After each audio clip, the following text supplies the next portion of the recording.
Today, pupunta kayo sa General Luna. Nagtatrike lang ako. Yung fare pala niya is 30 pesos lang.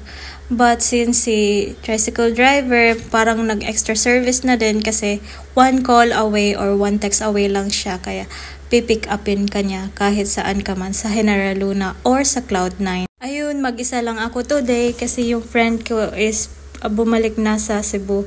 Nag-rent kami ng motor pero na-aksidente kami guys. So, kaya wag na lang kayong mag-rent ng motor.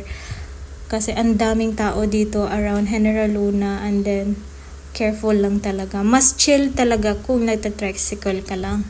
Hindi din gaano kamahal yung mga fare nila dito as long as pinipili mo yung mga tricycle driver na mababait. May mga mababait din. Kaya nagtitip ako kay tricycle driver. Ayun, palakad-lakad lang ako dito sa General Luna. Ang daming mga shops dito na mga souvenirs. And then, napastop by ako dito sa Calendaria.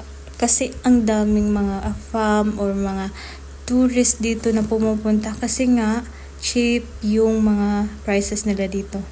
As a low carber, ang daming mga meat na pinili ko guys. Parang naumay ako kasi wala nga akong rice. Hindi ako nag-rice sometimes kasi nga naglo-low carb diet ako. Ayun, pagkatapos niyan, pumunta ako sa mga souvenir shop, naglalakad, and then tinitingnan ko lang kung anong yung mga binibenta nila. Pero hindi ako bumili guys kasi hand carry lang yung luggage ko. So yun lang, that's it for today and I hope you like my video. Thanks, bye-bye!